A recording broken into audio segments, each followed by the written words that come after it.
Hello everybody, my name is Abigail Marmito. Today we are going to be discussing how haze smoke affects butterfly development. Here's an overview of what we will be discussing today. First, we will talk about what the Southeast Asia haze is. Next, we will move on to talk about the specific species studied in this experiment, which is the nymphalid butterflies. Then I will go on to tell you about the setup and methods and how they conducted this experiment, as well as their results and findings. So what exactly is the Southeast Asia haze? So haze pollution has been defined as a phenomenon mainly caused by human-emitted pollutants. What exactly causes this haze has been attributed to humans when farmers clear their land so that they can, plot out their plants. They tend to burn the land. And then another cause by humans has been global warming. So when global warming heats up the planet, it makes it more conducive to haze pollution. Another definition that has defined haze pollution is an increase in anthropogenic emission of aerosols and their precursors in recent decades, which could be the main reason for worsening air quality. So in Southeast Asia, they have the El Nino years, which is when the ocean is abnormally warmer, causing more clouds and more rain. Specifically in Southeast Asia, this brings drier weather and increases the risk of haze. The specific species studied in this experiment was the nymphalid butterflies. They breathe through a spherical system. In the top right picture, you see little holes on the side of the body. Those are the sphericals that later open up to tracheal branches that branch off into tracheoles, which deliver oxygen directly to the muscles. Although this system is efficient for them, it puts them in danger because since they do breathe directly to their organs, this can also allow the toxins from the haze pollution to have direct access to their organs. Nymphalid butterflies are known to breathe with discontinuous respiration with 3 phases: open, closed, and fluttering. When they're open, they're taking a rapid release of carbon dioxide. Then they quickly close to decrease the amount of water lost during this process. Fluttering is how they take in oxygen, so they'll flap their wings at a faster rate in order to bring oxygen in. However, it's called fluttering because the sphericals are opening and closing to also reduce the amount of water loss. When haze comes in through the respiratory system, it is thought to have either mechanically obstructed or ruined the tracheoles, which causes stress to breathe for these insects, and when an animal is put in a high stress environment, its fecundity tends to have a negative effect. The fecundity of a nymphalid butterfly goes through 3 stages: the pupa, eclosion, and adulthood. The pupa is when the butterfly or the caterpillar is in its little cocoon. Eclosion is the process of it coming out, and adulthood is a fully formed butterfly. However, in this experiment, in order to ensure that we were testing only one variable, the haze pollution, we had to make sure all other factors that could affect reproduction in other environments were controlled. Other factors include temperature cycles that might favor individuals to eclose when it is warm enough to harden their wings. Another time might also be in just the warmer days, so that they benefit from faster pupation due to time stress. The purpose of this study is to evaluate the effects of haze smoke on insect larval growth and survival to understand how insects might respond to the Southeast Asia haze episodes. They hypothesized that haze has a detrimental effect on fitness, either through, as mentioned before, mechanical obstruction or damage of the tracheoles.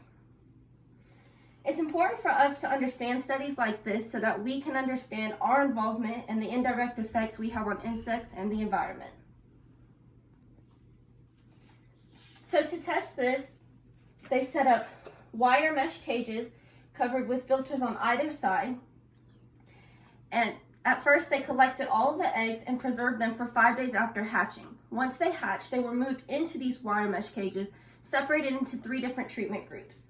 There were 2 treatment groups for direct effect of haze smoke and 1 treatment group for the indirect effect of haze smoke. Also in each wire mesh cage, you see the little fans on each side. They would burn an incense, and they used incense because they are able to be combustible for longer periods of time, and used fans to circulate the air to simulate the most realistic environment. Once the larvae were placed in the wire mesh cages, they were placed in groups of 10 in 5 groups, so each experiment used about 50 larvae. All experiments were done outdoor under an open air shed and were hidden away from direct sunlight. As mentioned before, all other factors were supposed to be the same, so they measured temperature, humidity, and air quality daily. Experiment 1 was testing the direct effect of hay smoke. So they had 2 experiment groups and 2 control groups. All groups of larvae were given 0.075 grams of fresh corn leaves daily per individual. Their food was monitored. Each day, they recorded the number of surviving larvae, the time taken to reach pupation, the number of pupae successfully emerged, and the total mortality from egg to emergence.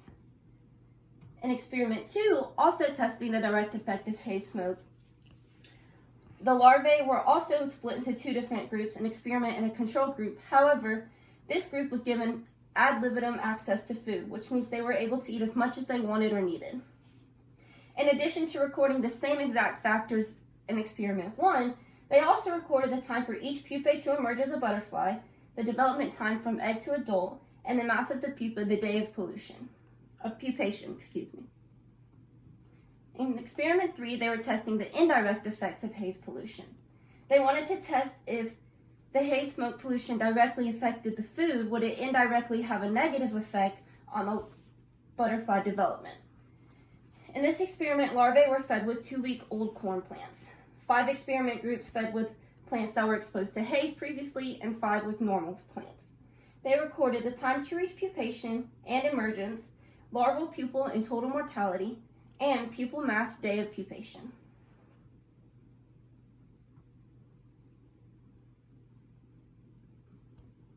Okay, so how exactly did they examine these things?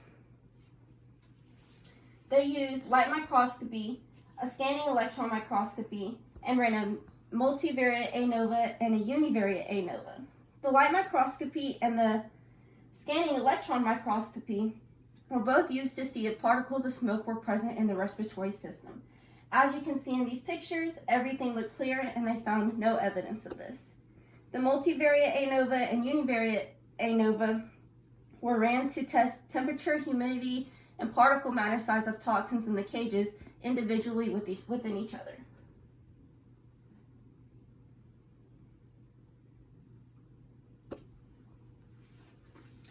When they studied these experiments as a whole, here are their results. In experiment 1, we can see that the number of pupae surviving was much higher in the control cage than the smoke cage. However, their time to pupate was still around the same time. Next, you see that the number of butterflies emerging was much higher in the control cage. For experiment 2, we also see a drastic difference between the number of pupae that survived between the smoke and the control. However, we see a slightly slower time to pupate in the smoke cage, so here we see effect of the haze pollution on larval development. We also see a big difference between the number of butterflies emerging from the pupae between the control and the smoke cage, as we saw in experiment 1. Experiments 1 and 2 both showed this trend. Experiment 3, however, if you'll notice, the numbers are almost consistently the same within limits of each other. There's only a slight difference in pupation time, but only by about 2%. So these slides are just summarizing what I just explained, all of the findings to you guys. So in experiment 1 and 2, we saw high larval mortality, no effect on pupil mortality, the overall mortality rates to be higher, and in that experiment 1, time to pupate was not affected, In experiment 2, the time to pupate was slower in the smoke. Because both of these showed high larval mortality and with somewhat affected pupation time, we have reason to believe that it does directly affect butterfly development. in experiment 3, we saw that all larvae and pupae were consistent in emerging, and also that the time to pupate / reach adult stage was longer in the haze environment. Based on all 3 of these experiments, we were able to make the conclusion that haze and haze-induced plant toxicity negatively affect larval development. Haze environments may cause induced stress, which in turn has a negative effect on the fecundity.